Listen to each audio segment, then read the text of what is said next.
Hey, everybody, welcome to Uncomfortable, where the goal is to have honest and unflinching conversations about the issues that seem to divide us as Americans. I'm Amna Nawaz. Each week, we're going to feature a one-on-one interview with a special guest to learn more about what they believe and also why they believe what they do. With me today is Jared Taylor, the founder of the New Century Foundation and American Renaissance, its associated publication. Mr. Taylor, thank you for being here. It's my pleasure. Thank you for inviting me. It's fair to say you focus your work on race, on racial issues, mostly in America, specifically around the issue of white pride, as you call it. Is that accurate? Well, white pride is not an expression I frequently use. What is that? How do you characterize your work? It can be divided in two areas. One is race realism, and race realism is the recognition that race is a biological fact. It's a phenomenon. It's not some sort of sociological construct, which is the trendy way of viewing things. No, it's part of biology, and it's also part of individual and group identity. And societies ignore the importance of biology and group identity at their peril. The other aspect of my work is white advocacy. That is, we speak for the interests of whites as a group. Every other racial group in the United States has organizations, publications, even congressional caucuses that look out for their interests, and whites should have the same thing. So, yes, race realism and white advocacy are my business. It's fair to say you believe your white identity and the identity of many white Americans is under attack. It's obviously under attack. Whites are That's supposed the way to. you feel. Yes, whites are supposed to feel guilty about this alleged unearned white privilege that they're supposed to be beneficiaries of. We're supposed to sort of tug our forelocks and apologize for the past. Essentially, whites are blamed for everything that goes wrong for non-whites, not just in the United States, but basically around the world. So, Mr. Taylor, you've obviously written about this extensively. You've written a number of books. You host conferences on these topics. The beliefs that you hold are discredited by a number of different think tanks and academic institutions and studies. But it's fair to say that you hold these beliefs, and a number of other Americans hold these beliefs. They've never been discredited. People yell about them, but they've never been discredited. Discredited. What would I'd like be to do, Mr. Taylor, if you don't mind, I think it's fair to say anyone who knows anything about my work or yours can say that we come to the world with very different viewpoints. And so you have a number of platforms on which you express your views and you argue your views. And what I'm more interested in talking about today is I'm not going to change your mind. You're not going to change mine. What I'd like to talk about is how you came to believe what you believe to be true today, if that's all right. Oh, certainly. Great. I used to be very much a racial egalitarian, probably in the mold of someone like yourself. Well, let's start at the beginning, if you don't mind. Because I will say, and one of the things I found about you that I think would surprise a lot of people is that you spent many of your formative years abroad. Is that right? Correct. You were raised mostly in Japan as a That's child? correct, Tell yes. me about that. My parents were missionaries. I was born in Japan. I lived there till I was 16 years old. So the first 16 years of my life, I was a racial minority. But that really didn't affect my thinking about race at all. Wait, my parents I just want to back you up for a second here. Because I'd like to make this a conversation, if you don't mind. And I understand you've talked about this before, but there are parts of this that I just find fascinating. Because you can't have been one of many young white children. No, we were the only honkies for miles around. You were the only white family. So you must have stood out in school? Of course. Did you have any other white friends? Any friends in other... No, there weren't any other white people around. So tell me, just going back to that time in your life, because those are incredibly formative years. That's the majority of your childhood, right? Yes. That's where... It's my entire childhood. It's your entire childhood. It's where, I'm thinking back to my childhood too, that's where you start to sort of self-identify in a certain way, start to see yourself in relation to your community and to other people and to your community members. What was that like for you? Did you experience discrimination as a white minority there? Sure, a What certain kind? amount of discrimination. Oh, well, I was physically larger than my classmates, and where I grew up, a man or a boy had no status at all unless he was prepared to get into fistfights. And there was some sort of credit in overpowering the larger white guy. And so I had to do a fair amount of fist fighting in order to establish my status. But that was just part of the way things worked there. So you were physically bullied, though? Not really. It was not so much bullying. It was just that in order to establish yourself in the pecking order, you had to be prepared to fight. And I was not going to be an utterly statusless loser, so I was prepared to fight. But don't get me wrong. I have very, very fond memories of my childhood. I made many fast friends who were friends to this day. But as the Friends with other Japanese kids? Yes, they're all Japanese. Mm-hmm. As the only Caucasian, of course, I attracted a certain amount of attention, some of it desirable, some of it undesirable. Mm-hmm. But I wish to emphasize that, believe it or not, this had no effect on my understanding of race. My parents were liberal. I went to a very liberal university after I left Japan, and it was only in my late 20s and 30s that I began to arrive at a dissident view of race. Well, tell me about this. You mentioned your parents are liberal. What did they teach you? I know I inherited a lot of my ideas about the values of diversity and racial equality and the way the world in its ideal form would work from my parents, from my family. What did your parents teach you? Their view was that race was an insignificant, if in fact a biological concept, but that we were all children of God and that it was wrong to draw any conclusions on the basis of race, and that there was no reason to think that the United States should remain a majority white country. They had utterly typical egalitarian views, as did I. And as I say, it was only as a consequence of studying these things, traveling, reading about history, reading about biology, that I came to the dissident views that I hold today. You went on to travel. You lived in France for some time, am I right? 3 years. For 3 years. In Paris? That's right. You've also traveled in West Africa? For about a year and a half. For about a year and a half. What were you doing there? Vagabonding. Vagabonding? Yes. What does that entail? That means hitchhiking, sleeping rough, begging a bed wherever I could. My purpose in going to West Africa was to have a look around and also to speak as little English or Japanese as possible. So I spoke only French for sometimes 6 months at a time. And you're fluent in Japanese and French today. That's correct. What did you learn from your travels? You said, later in life you came to hold these views more strongly that you hold today about white identity and about the place of whites in society. I never held those views at all until my late 20s or 30s. It wasn't a question of holding them strongly. Mm-hmm. But I will give you an example of one of my experiences. I had been in the Ivory Coast, which was very heavily colonized by the French, mm-hmm. and it was doing extremely well. It was called the Japan of West Africa because it was doing so well. Well, I went overland from Ivory Coast to Liberia, which is a neighboring country. And as soon as I crossed the border, it was just a remarkable difference. The roads were full of potholes, the buildings were tumbled down, the Ivorians were well-dressed, Liberians were dressed in rags. And I went to the University of Liberia, and I asked one of the students there, I said, I don't mean to be rude, but why is it that your country is such a mess and Ivory Coast is doing so well? He said, that's an easy question to answer.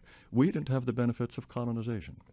Now, that was during my first visit to West Africa, and at that time I was very much a liberal. I was staggered by this. I'd thought of colonization as some sort of exploitative undertaking, that Europeans had extracted all the juices out of these countries. For him, it was obvious. Colonization was a wonderful thing for Ivory Coast, and that's why it was doing so well. Liberia had not been colonized. It was founded by freed American slaves, and that's why it was a mess. You took away from that colonization was actually a benefit to the countries in which it was imposed. He certainly thought so, and I thought as an African, his point of view was certainly worth considering, but it rather staggered me because I had the conventional view that colonization was not a benefit. That was just one little step I'll also point out, Mr. Taylor, the French way of colonizing was vastly different from the way that the British colonized, from the way the Italians colonized, from the way the Germans colonized. The French, as I'm sure you know, colonized in the idea that where we land and where we establish our regime is basically an extension of France, right? Which is not the way that the British did, which is not the way that the Germans or Italians did. The point is, there was colonization, European influence, as opposed to no European influence. Mm-hmm. In Africa, those places that were least colonized, namely Liberia or, for example, Ethiopia, they are the most poverty-stricken places on the entire continent. Those places that were most heavily colonized, if you wish, those where whites went to live in large numbers, South Africa, or at the time Rhodesia, those are the parts of Africa that were doing the best. Those that were left to their own devices are the ones that are doing the worst. And this is what this man was saying. But you look at example like Rhodesia, which is now Zimbabwe, which is doing incredibly poorly, despite having been colonized. Because they chased all the whites out. That's actually not true. Oh, Zimbabwe was one of the, Rhodesia true. was the only country after independence that extended what they called the hand of reconciliation to the white community to get them to stay, because the whites were the ones who actually controlled all the economic power in the country. And look what happened. They drove out all the farmers, all of this forced expropriation of the land. Zimbabwe used to be self-sufficient in food. It had a wonderful agricultural export economy. Now it's a mess because they drove out the whites. I know that you will see this in racial terms because it has manifested itself in racial terms, but it's economics there. All the power, all the economic and political power was concentrated in one small portion of the population. And when it was no longer in their interest to be there, they did leave. I don't want to have a conversation about colonization because I know that is a rabbit hole. I do want to ask you, about, look, two of the things that you've pointed to again and again in terms of American history, where there was a turning point, a pivotal point, and where you think the decline sort of began, is around 1965, right? The Voting Rights Act, the Immigration Act.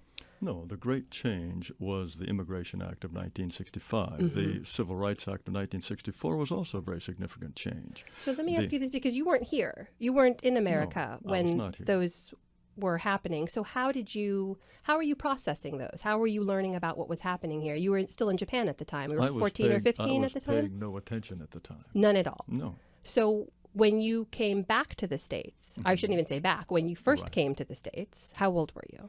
I first came when I was 9 years old for a year, and then I came to stay when I was 16.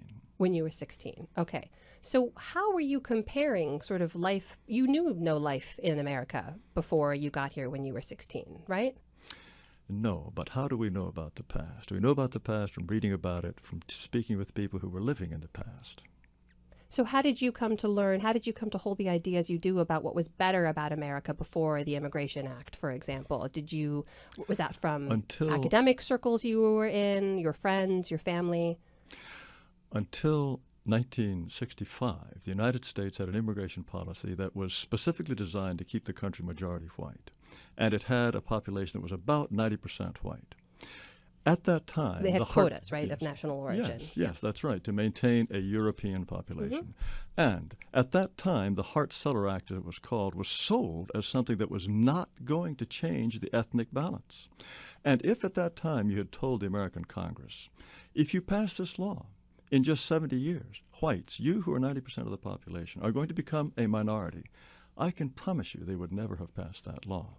This was something that was foisted onto American Congress as a kind of window dressing. The American people would never have voted to become a minority. And now those who say that that was a mistake are told that they are racist, they're white supremacist, despite the fact that virtually every non-white country on earth takes for granted that its population will remain as it is and not be dispossessed, not be reduced to a minority through immigration or any other means. But the Immigration Act, as it was passed, and you're right at the time that it was characterized as something that wouldn't have enormous change on society at that time. I'm glad we agree. Yeah, I know. I've read about it as well. At the time, it was passed really with two purposes, right? One was to reunite immigrant families, and the other was to attract skilled labor. It was to actually continue to contribute to the modernization and progress of the American economy. It ended up being a family reunification bill, but the people who made use of that were not the original Europeans. And one of the most important aspects of that bill was in the context of the Cold War. The United States was competing with the Soviet Union for influence all around the Third World, and it made it easier for the Soviet Union to say, look at these horrible capitalists. They won't even let you people into their country. That was an extremely important aspect of the reason for the passage of that. Also, there had just been the passage of the Civil Rights Act of 1964. So this was considered a dismantling of the kind of racial consciousness that had been traditional in the United States, but again, it was simply to be window dressing. the other part of that, with the abolition of the national quotas and Right. the reunification of immigrant families, was to attract skilled labor. Every time America It has didn't opened work, up or did it? loosened immigration borders, it's been to attract the kind of labor that's been lacking. And it didn't work, did it? didn't. We didn't get skilled labor at all. The people who have come I in the think a lot of post-65... people would very strongly disagree with that, No, Mr. no. Taylor. Look into the details. Let's the move people, on. The comparison Let me between ask the... you let, about... No, let me finish. The comparison between pre-65 immigrants and post-65 immigrants in terms of academic qualifications, years of schooling, there is a dramatic fall-off. That's actually not empirically true. Immigrants in America are more likely than than Americans who have been here, than white Americans, to go to four-year educational institutions. They're more likely to start businesses. They're more likely to be engines of economy in their own communities. That is all empirically true about immigrant communities. You are incorrect. That is true for certain segments. The largest number who have come here, by and large, have been Hispanics. Hispanics, they may start businesses, but they come with an average level of education that is considerably less than that of native-born whites.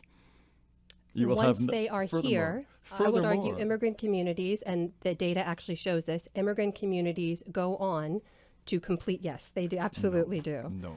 Second and third generation Hispanics are still way behind in terms of academic completions, likelihood to go to college. In certain selective groups, yes, it's true, people from your origin, Pakistanis and Indians, they tend to come with higher educational qualifications. Hispanics certainly do not. Let's move on. I'd like to talk about, we talked a little bit about how you came to understand your identity in the work that you did and the places that you traveled. I'm curious how you talk about it. I know you talk about it in your work. You have children, correct? You have two daughters who are now adults, I'm assuming? One is 22, one is 15. Oh, okay. How do you, holding the views that you do, how do you talk to them about race? Oh, I explain exactly what I think. Why would I not? And have they always been receptive to that? Have they ever challenged you in your views? Yes. No. Of course, they challenge me on everything. That's as they should. Do you believe that they, as your children, hold the same views that you do? By and large, I suspect that they do. Do they have friends who are non-white? Sometimes. Are you okay with that? That's their choice. I believe in complete freedom of association. But that conflicts with how you think generally society should be structured. No, it doesn't at all. I believe, again, in complete freedom of association. And when people are free to associate, they generally associate with people like themselves. That's why churches, for example, church congregations, at least 85% to 95% of the church congregations are 80 to 90% one race. Many of them are 100% one race. That's because churches are among the few institutions in America that the government hasn't tried forcibly to integrate. It's proof, once again, that when people are entirely free to choose their own associates, they prefer to be with people like themselves. And when people are entirely free, that is the way they will behave, and they should not be criticized for doing so. Now, if people wish to mix it up, I say God bless them. They, on the other hand, should not consider themselves the moral superiors of those of us who prefer to be with people like ourselves, and the law should not be written in a way to penalize that very natural and healthy preference. You are okay with your daughters having Black or Hispanic friends? If they wish to have them, they're welcome to have them. As I say, I believe in complete freedom of association. By and large, would you be okay if your daughters married or dated Black or Hispanic people? I would prefer that they do not do so, but I believe, again, that they should be completely free to choose, and insofar as they are free to choose, by and large, they spend their time with people like themselves, namely white people. Let me ask you about this, because I'm assuming, have you raised them in Northern Virginia, where you live now? That's correct. So I actually grew up in Northern Virginia, too, and I think we probably grew up around the same time, that sort of 80s, 90s. So that county, Fairfax County, is, in that time, it underwent enormous change, right? I saw it growing up. I'm sure you've seen it in the years that you've lived there. It's still, I think, one of the richest counties in America, yes, right? With that, one of the highest median incomes. Yes. But the demographics have changed quite a bit there. It's still majority white, quite It is still substantially majority majority white. Yes, And the schools that they attend are still majority white. They have the opportunity, increasingly rare for whites today, to attend public schools that are majority white. Mm-hmm. More and more whites are pulling their children out of public schools because they don't want them to be minorities. When the school becomes majority Hispanic, majority black, or when you have to have 12 interpreters for the PTA meetings, white people don't feel comfortable, and they tend to move away to some place that is still white or send their children to private schools. Perfectly normal. Two of the largest growths in terms of demographics in that area in particular have been the Hispanic population, right? That's correct. And the Asian population. That's right. correct. The black population has mostly remained stagnant. A very small black population. Yeah. Has that informed how you see the views that you hold today? I mean, in your own home county, when you see that kind of change happening, No. What do you? My views on race were established well before I moved to Fairfax County. Mm-hmm. But really, how I arrived at these views is really not very interesting. Oh, I actually find it fascinating. What's interesting is the views themselves. I mean, my personal experience is a boring one. And I can assure you, more and more whites, through a whole host of different kinds of experience, some radically different from mine, are arriving at exactly the same conclusions as myself. That race is a significant part of their identity, that whites are making a terrible mistake by setting in motion forces that will reduce them to a minority. And more whites are arriving at this view, and things will change. Whites will stand up to their own interests. This is inevitable. And I'm glad you're having this conversation, but how they arrive at those views is far less important than the fact that those views are correct. They are morally well established. I strongly disagree with that. I think how you arrive. Let me finish, please. Can I finish? Please. The fact that these views are morally well established, they are in conformance with human history and recorded history, and also in conformance with human nature. That is why they will prevail, and that is why more and more whites are agreeing with me. It makes no difference how they arrive at these experiences, some through reading, some through direct experience, some simply by looking at the world around them. These views will ultimately prevail because, again, they are morally unimpeachable. They are founded in human history and also in human nature. I would disagree with several of the points that you were making, and that is fine. I understand that you hold these beliefs and that there are a certain portion of Americans who share those ideals with you. Increasingly so. I would argue it's actually very important how you came to arrive at these views, because I find it interesting, because I think the process of how you come to believe what to be true is just as interesting as what you believe to be true. I think it's really strictly anecdotal. The truth is much more important than how we arrive at it. The but truth in any is also case, highly subjective. Yes. Can we move on to politics, No, if you there don't are mind? objective truths. There are objective truths. The reality of race, for example, is an objective truth. How one arrives at that is vastly less important than the fact that it is a biological fact. Race is also as much about perception as it is about what you believe and how you self-identify. You really think that the differences between a pygmy and an Australian Aborigine are somehow a matter of sociological optical illusion? You don't think they're biological phenomena? I believe that in modern America, when race is absolutely as much about perception and self-identity as it is anything else, yes, you have to have a much more nuanced view than a strict ideological, moral argument as you claim that you are making. In other words, if Mr. Taylor, I know your time is limited and I don't want to waste it. I'd really like to move on politically. Yes. We're hosting you here, and I thank you for accepting our invitation, because more and more people who share your worldview have appeared to become emboldened and speaking out more about them, as you have been doing for decades now. I'd like to know, first of all, do you support Mr. Trump as president during the campaign? Vastly better than his alternative. But is that an anti-Secretary Clinton view, or is that a pro-President Trump view? I would say it's about a 50-50 expression of both. Really? Okay. Yes. So you've called him a sign of rising white consciousness. I think that his electoral success reflects to some unmeasurable degree a recognition among whites that they do have legitimate group interests.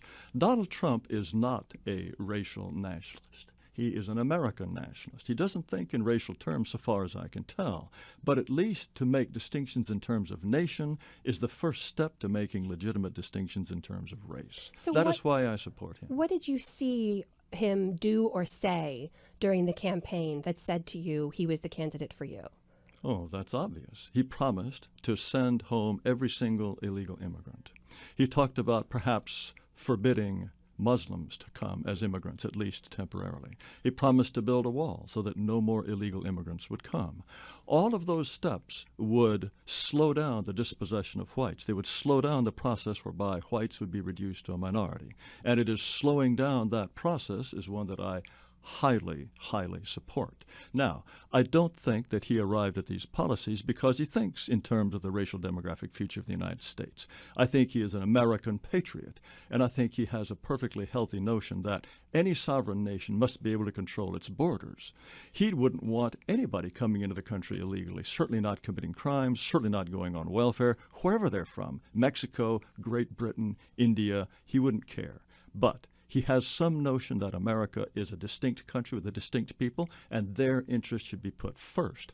I'm not sure why you mentioned welfare, sir. You know that me? there are more white Americans on welfare in the country than any other racial Look, group, right? they're the majority. Look, don't you realize that the No, whole I just like concept to of per empirically, capita, in the interest of objective truths, as you pointed out, Central Americans are 3 to 4 times more likely to be on public assistance programs than white Americans. there are This is still more well white established. Americans Because they're on the public majority. assistance programs. They're They are the majority. yes. They absolutely are the majority. What matter is per capita participation in these things. If you have Percentage a of populations 10, is what you're arguing. No, per capita participation. Okay, let's say Central Americans are 10% of the U.S. population, but they are still 3 to 4 times more likely than whites to be on public assistance programs.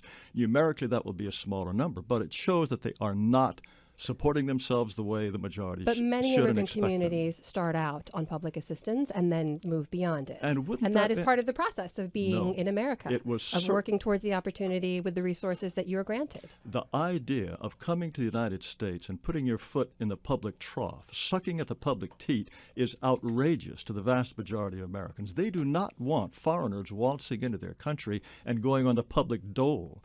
No country wants that. And the fact that that happens in the United States is an outrage. The fact that Donald Trump wants to put an end to that is a glorious change from his predecessors and from his possible opponent. I'd like to move on to Mr. Trump's policies. What you have seen, actually, I want to ask you about this. He publicly disavowed groups that align with yours. There's a lot of overlap between the alt-right and some of the groups who self-identify as alt-right and the groups that you host and associate with at American Renaissance. President Trump publicly disavowed them. That's no surprise to me. Why do you think he did that? Because he doesn't see things in terms of race the way I do. But The you still left- continue to support him. Of course. Look at his opponent. The left has this completely hysterical, hair-trigger view of what constitutes white supremacy or racism or Nazism. They think that the slightest deviation from their egalitarian fantasies puts someone in the camp of the Nazis. Donald Trump was never someone who thought in terms of race. Never at all. I never thought that. And the idea that somehow he was dancing to the tune of people like myself, or that he was going to invite people like me into his cabinet, this was utter foolishness, but it was quite widespread among liberals who have no understanding whatsoever of those who disagree with them, even in the slightest, on these egalitarian fantasy ideas. Do you consider yourself a white nationalist? I have told you what I consider myself, a race realist and a white advocate. I don't use the term white nationalist. I know you don't use it, but in Yes. terms of what white nationalism means, which is that America should be a homeland for whites, you I believe in think that. I think whites deserve a homeland. Whites deserve a place in which they are the unquestioned majority, in which they can pursue their destiny free from the unwanted embrace of people unlike themselves. And I think all people should have that right. Do you We consider as yourself a whites- white just supremacist? a moment. We as whites have the right to be us, and only we can be us. And we can be us only if we have a territory that is unquestionably one in which we are the majority. White supremacy is a word that should be completely retired from the Why? contemporary, because a white supremacist is presumably someone who wants to rule over people of other races. No, that's not at all what it is. A white supremacist is someone who believes that whites are inherently better in some way, as you have argued, biologically or morally, than other racial groups. If you wish to define it in those terms, I think that East I think that's Asians... the way that most people No, actually a define white it. supremacist would be someone who wished to colonize Africa, who wished to enslave blacks, who wished to implement Jim Crow. Crow. That is I white think supremacy. those are But- extreme manifestations of that hold on. ideology. If But you want to today, define it, if you want to define it in terms of thinking that whites are superior to others, that doesn't apply to me at all. I think that East Asians have higher average IQs. They have lower crime rates, lower illegitimacy rates. You could describe them in many ways as objectively superior to whites. So but you you want to also call me a believe in yellow relation to supremacist? black and Hispanic communities that whites are morally and biologically I better. say nothing whatsoever about morality or biology. I can talk about individual traits. I Well, think you've that, talked very let me- disparagingly please, about please, black and please. Hispanic communities. Can you let me finish? Really? It is objective that you have said incredibly disparaging things I about have black and talked Hispanic about- communities. I have talked about crime rates. I've talked about illegitimacy rates. I've talked about verifiable phenomena. Now, what I have said is that let's just talk about athletic ability. I think that blacks are probably superior to whites in many athletic respects. In terms of intelligence, I think on average whites are superior to blacks. Again, East Asians are superior to whites. The whole idea that the races are all 100% mathematically equal, this is a leftist fantasy. So let me ask There's you- nothing in the historical or the academic record that would make you think such a thing. in the racial hierarchy in your mind. There's no racial hierarchy. But you've already said that you believe East Asians to be superior to whites in many Look, respects. in certain respects, all I'm saying is the races are different. They build different societies. And if Asians wish to live in the society that they build, or if Mexicans or Argentines, if they wish to live in the society they build, that is fine. The idea of a hierarchy is alien to me. You we want have separatism, preferences. is what you'd like. What I want- Segregation. I have already told you what I want. Complete freedom of association. Don't you remember my telling you that? Segregation what is some does sort of that mean? forcible separation. What does that mean for communities that are already integrated? You seem to be arguing that it's unnatural for people to be living integrated in that way. Are you arguing for segregation? Look, please pay attention to what I'm saying. I have already told you, if people wish to mix it up, God bless them, let them do so. But those who wish to be separate should have that opportunity too. I've How? already said that. How does that happen? How? It happens spontaneously. Look at the way Americans live today. Do you think they live in a sort of a random race, completely oblivious manner? Of course not. Why are there black neighborhoods? Why are there Asian neighborhoods? Why are there white neighborhoods?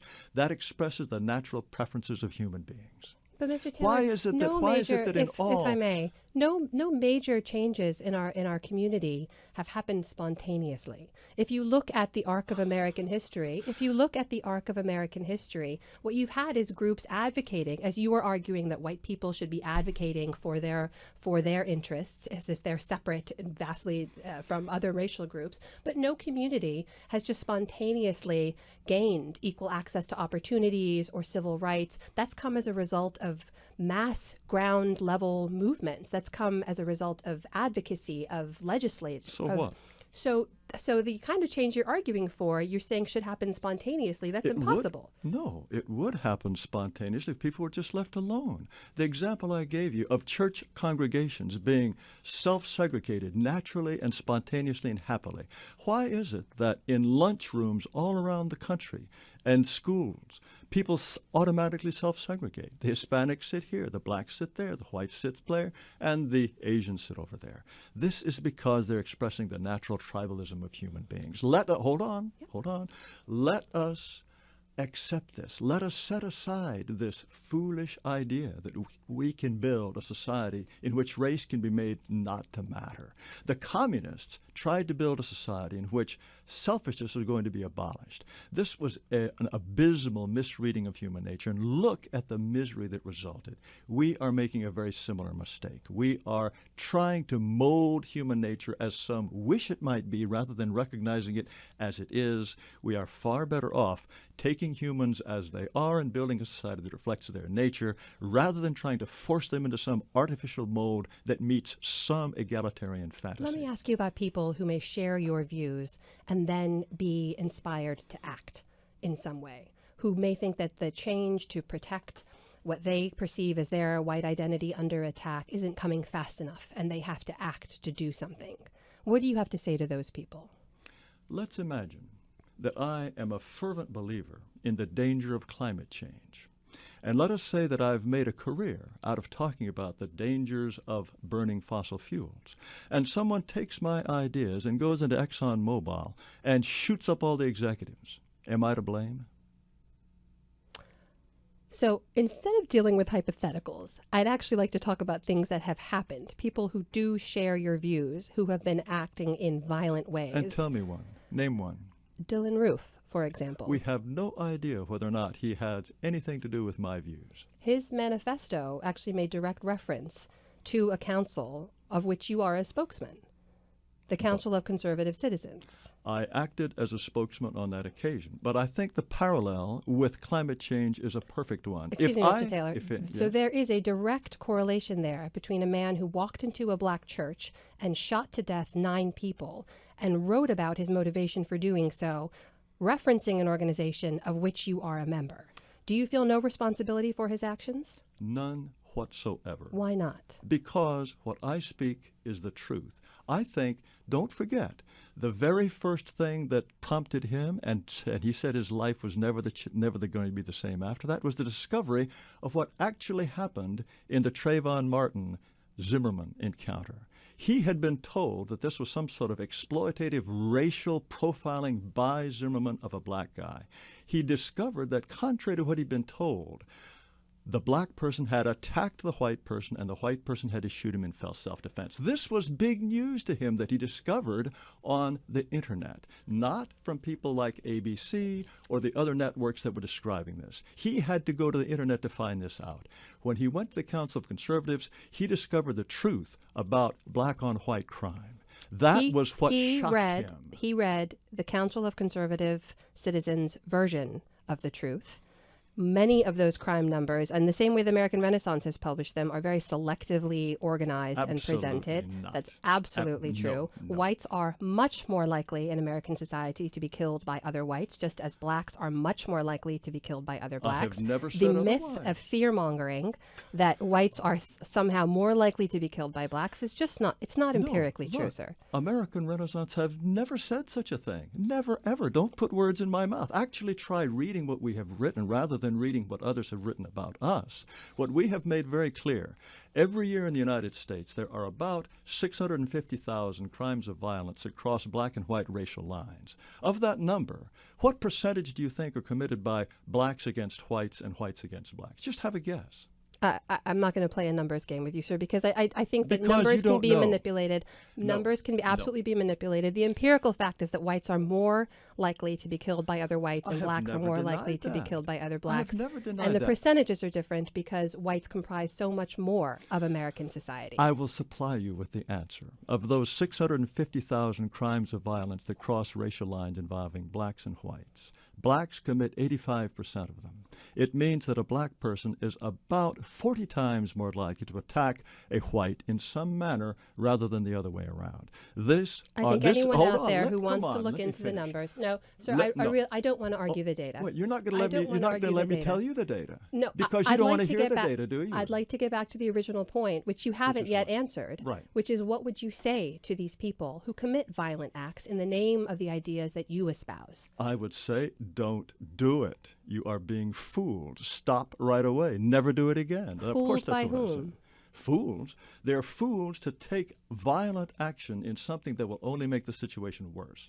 And again, just because I say something that is true, if I'm a believer in any cause, there are people who are opposed to abortion. There are people who are favor abortion. They sometimes commit acts of violence. Does that mean the people who take their positions are somehow, I must have been wrong because some idiot off his rocker acted on my ideas and committed an act of violence? People who shoot other people in the name of white pride or white nationalism are idiots? They're absolutely off their rocker. Of course, yes. I repudiate them unquestionably. Do you? You feel no responsibility whatsoever for espousing these ideas and acting people to. Are you asking that? Are you asking that? I am. Look, if you consider yourself, you've devoted your career to this. You spend a great amount of resources and intellect and time and energy arguing these ideas, yes. And then people act on them. Dylan Roof is one person who has committed an abominable series of murders because he discovered something about crime that you people, the mainstream media, never told him about. He discovered truths that had been hidden from him by the mainstream media. He was outraged by this. He then delved What in. about Hold the on, Quebec come shooter? on, let me finish. No, you've made this. Look, You've answered this already, sir. You've made this case. He then delved into the internet. We don't know where else he went. He spent a lot of time on the internet. We don't know where he went. And he discovered that you people have been deceiving him and the American public, and that drove him crazy. We know what he has said in his manifesto. Yes, we do. Let's talk about religion. Because in addition to race, you've said some things about how you view different religions, religious diversity in America as well. You said that you don't believe that we need any more Muslims here. No. Is it fair to say that you support Mr. Trump's proposal to ban people from Muslim countries coming to the States? I think we need no more Muslims. I don't think Muslims add anything to the country, and I think that they are a net negative, a clear net negative. Do you support the idea of a Muslim registry for Muslims who are already here? Oh, no, not necessarily. No, I don't think a registry is particularly useful. They're here, and no, I just don't want any more coming. I mean, after all, why do we need more people who insist on foot baths, who insist on women-only swimming hours, who insist on stopping the assembly line so they can pray, who refuse to handle pork, who refuse to let people in their taxis if they're coming with a dog under their arm? This is precisely the kind of diversity that is a source of tension and conflict, as all of the diversity we're supposed to be celebrating is. And besides which, you know? Oh, I know several Muslims. You think I've never met a Muslim?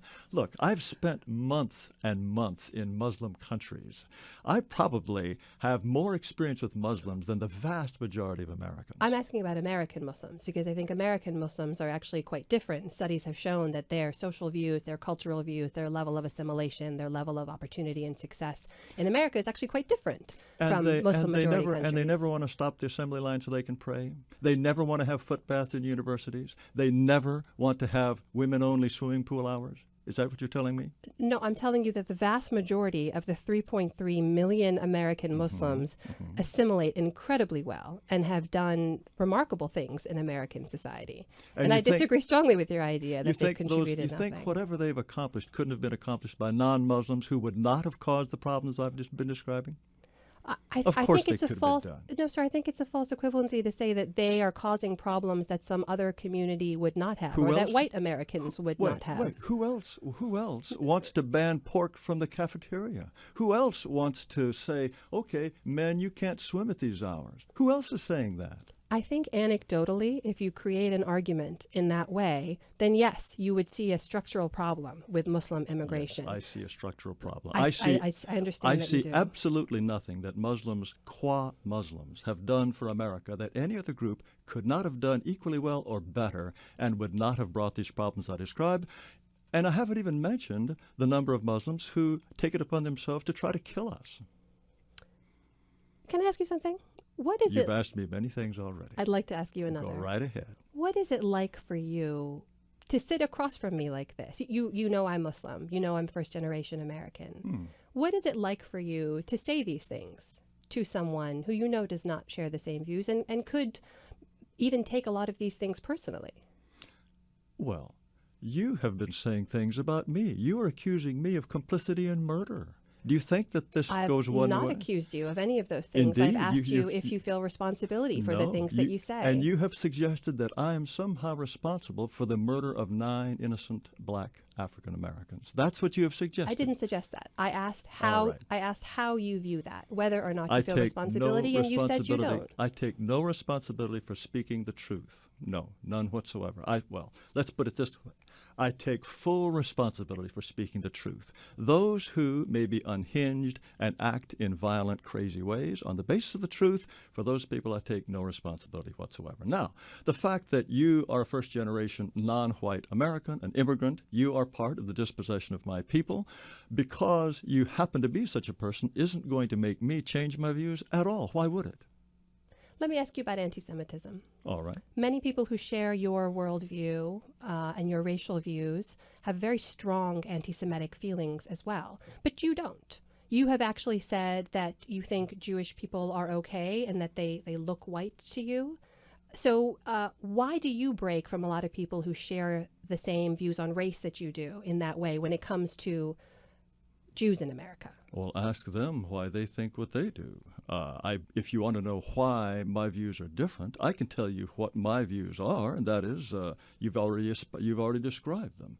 I think that European Jews, Ashkenazi Jews, many of them are patriotic men of the West. I know quite a number who share my views practically 100% on racial questions, and I do not see them as an enemy. I think that they are very much allies in the struggle for maintaining Western civilization and Western man in North America. What about non-European Jews? Sephardic Jews, they're more Middle Eastern. I wouldn't consider them. It all depends. There are some difficult cases, but by and large, Sephardic Jews, Middle Eastern Jews, Persian Jews, no, they don't seem white to me. What about Arab Christians?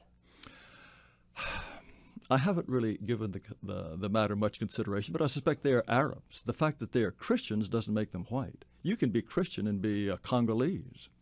So is white for you, it's more about pure Yes. European ancestry, Yes, not it's- about perception or how you present in society. For example, people of mixed race, someone you might look at and think looks very white, but actually has a mixed racial heritage. I'm not going to be giving people 23andMe tests. It's not as though we're at the point of deciding, okay, who's white, who's not. I don't feel particularly strongly about this. For the most part, we have no difficulty figuring out who is white and who's not. The idea that this is somehow an impossible sheep from the goats kind of undertaking, I think that's just a fantasy that people indulge in when they want to make trouble for the idea that you could establish a European-oriented country. We would have no difficulty doing that. Do you know that you have pure European descent? What difference would it make if I didn't? In fact, I do. I've actually done this You've 23andMe taken the thing. Oh, Yes, really? yes, What did it yes. show? I'm 100% European. Oh, well. As many of us are. Don't sound surprised. Many of us are 100% European. I'm not surprised. I'm interested to know that you've taken the test, though, to prove. I actually stumbled onto it, a free offer to do it, and so I took that free offer up. Interesting. Again, I want to be respectful of your time. So I'd like to talk a little bit, just very quickly, about how we move forward now. There is, you talked a little bit about, you think, how spontaneously people will sort of speak out for what, or advocate for the best interests of their own community.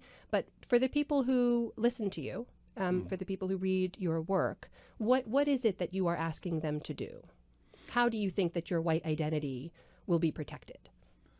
I've already described, whites must have some institution, community, territory in which they are the unquestioned majority, in which their culture is recognized as the one that is central to the way that community operates.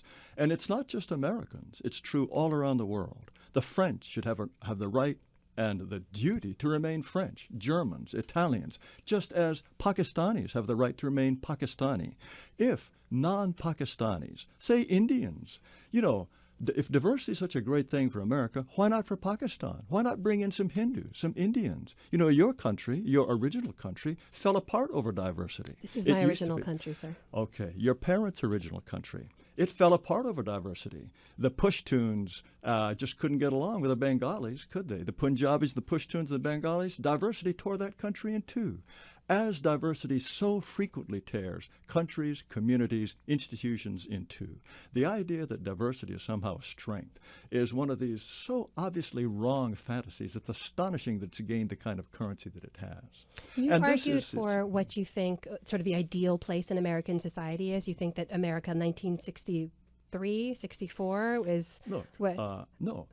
No, you put a finer point on this before when you've said, the racial makeup of America, the way America was structured. That is sort of your ideal? It was far from ideal. There was this indigestible group of blacks that should never have been brought to this country. That was a colossal mistake. The slave trade was a colossal mistake. Of course it was a colossal mistake. And the idea Mr. that Taylor, come on. Please. You really love to interrupt me, don't you? No, I love to have a conversation. The idea that somehow all of the people coming to America now from all around the world, be they Hmong, be they Vietnamese, be they Middle Easterners, will assimilate just the way the Swedes and the Germans and the Poles did, is once again completely ignoring American history. We've always had a group that did not assimilate, that came here long before the European ethnics, American Indians and blacks. They did not assimilate, and they haven't assimilated because of race. Biology is one of the most difficult, most of the time an impossible barrier to assimilation. And so to draw parallels between, say, Iraqis, Afghanis, and say, look, the Italians fit in, they'll fit in just fine. Afghanis is the money. Afghans are the people. Let me ask you this. In terms of racial groups and in terms of the arc of American history, whatever time period you'd like to get back to, or whatever your vision for a future America in which whites remain the majority, it's a bit of it's like a very revisionist sort of view to look back on all the contributions made by minority communities here. I mean, you may hold the view that the slave trade was absolutely wrong, which I'm sure most people who are morally upright would agree. But it was actually black slave labor that made the American economy what it was. And then it was Hispanic labor that contributed to everything from agriculture on the West Coast and down south to the auto industry in Detroit and beyond. It was Asian labor that created so much of the infrastructure that then propelled the American economy forward. Every group that's come here has made America what it is today. You really believe that? I absolutely know that to be true. Look, if blacks were so crucial to the development of America, why is it that the North was far more prosperous than the South? The North had practically no slaves at all. Why was it so much more industrialized and wealthier than the slaveholding South? It's they because were different economies, Mr. Taylor. Right. And you're telling me the that economy of the South wasn't different from the economy of the North? Of course it was different. Absolutely. In fact, it was held back by slave labor, which is an extremely inefficient way to mobilize labor. People would come to the North and say, look, if you just hired Irish navvies to do your stuff and fire them when you're finished, you'd be so much better off than looking after them when they're old, looking after them when they're young. And there are many studies that suggest that this is absolutely true. The presence of blacks was not a benefit to the South. It was by no means some sort of economical boost. Do you think the South just couldn't have developed without slaves? Do you really think that? Well, I guess you think we'll never white people know, couldn't have done it? Because a great crime was committed in American history, and you can't erase it once it's been done. But let me ask you this. When you look at American society now, I know you've talked a lot about the rest of the world too. When you look at American society now, every corner of power and influence, political, financial, educational, social, is still dominated by white people. For how long? So your concern is more projecting forward to the demographic changes you see coming. Is that right? Why on earth would whites wish to become a minority? Tell me that. But why do you see everything? Why do you see identity and the access to opportunity and resources and all the things that America is built on? Why do you see that as a zero-sum game?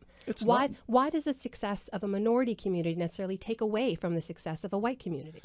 Do you think when an Asian is admitted to Yale, that doesn't take away a place that might have been filled by a white? When an African American gets an Oscar nomination, you think that's not an Oscar nomination that might have gone to someone else? Every single one of these is a shoving match. It's a pushing match that is all based on people's identification on the basis of race. They want more. There are limited resources, and somehow the idea we're all going to hold hands and it's all going to be wonderful for all of us doesn't work that way.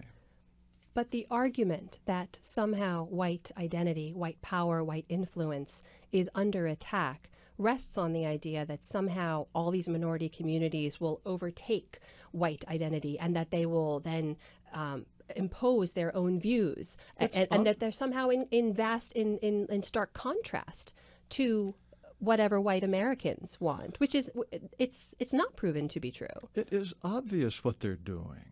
I had a conversation with Jorge Ramos the other day. You know who he is. He's Univision's anchor. Yeah. He says, look, Americans are all the same, but still, because Hispanics are 13% of the population, we should have 13% of the senators, 13% of the representatives in Congress. All racial groups think in those terms because they think in national, racial, ethnic identity. And all of those gains come at the losses of whites. But why can't you see that as them just wanting equal representation? Why is that a bad thing? Obviously, they want equal representation. They might want more representation. My point is, when you get to this... Not what they might want. I'm asking what they do want. They want equal representation. Even America as it exists today does not have equal representation in the halls of influence and power for its minority communities. And that is part of the advocacy. That is why there, as you referenced at the beginning, that's why there are Black advocacy groups and Hispanic advocacy groups and Muslim advocacy groups, because they don't have equal representation. Because they all want more. They all want more, and it all comes at the expense of whites. You are imposing that on them, though. You are speculating about a very nefarious intention among minority communities. No. Look, and you're also building that idea on the fact that these communities can't live together with equal representation. The point is, this is precisely what I've been describing, the ultimate dispossession of whites. It will come culturally, politically, artistically, musically, demographically. You are describing the very thing that you would probably never permit or never countenance if we were discussing some non-white country. Imagine whites or any other non-Mexican group were pouring into Mexico, more likely to commit crimes, more likely to go on welfare, demanding ballot papers in English. Hold on, let me finish. I would never argue that Mexico is the same as America. The countries were founded in very different ways. They were created in very different ways with different ideals. In other words, what you're saying is because America and all white countries are inhabited by white people, dispossession is good for us, but it doesn't work for anybody else. No, that's what you're arguing. I don't see it as dispossession. I see it as an expansion of equality. I see it as an expansion of civil rights and equality on the very ideas on which the country was founded. Because America, as you are talking about it, is a stagnant identity. It is a place in time. But America, in the way that it's always existed, is an ideal. It's progress. It's practice. The very first citizenship law passed in 1790 by the very first Congress, reserved naturalization to free white persons of good character. They wanted a white country. They wanted a white country. They continued to want a white country until 1965. What you're saying is completely revisionist. The idea that America was founded on, it's up for grabs, come one, come all, that's complete nonsense. I've never said it was up for grabs. Well, that's I have said implied that in what you're saying. The idea of America, in terms of working towards an ideal of equality in which all men are created equal, in which all communities have access to the same resources, the chance for life, liberty, the pursuit of happiness, that is the ideal. I know very well our founding fathers were slave owners. Yes, and I know very well that they probably did not imagine that America would be today what it is. They would have been appalled by the idea. Furthermore, what you're saying is somehow whites were about to choke to death on their own homogeneity when people like yourself kindly arrived with diversity and saved us from ourselves. No, we built a wonderful country that your ancestors could not have been. That is why people like you come here. And the more you come in larger numbers, you will change the country my ancestors built into something else. And it is completely normal for me to wish to oppose that. Mr. Taylor, I've taken enough of your time. Thank you very much for being here. I think it's fair to say that we see the world very differently, and maybe even human nature very differently. But I do thank you for coming here and sharing your views and honesty with us. It's been my pleasure. Thank you.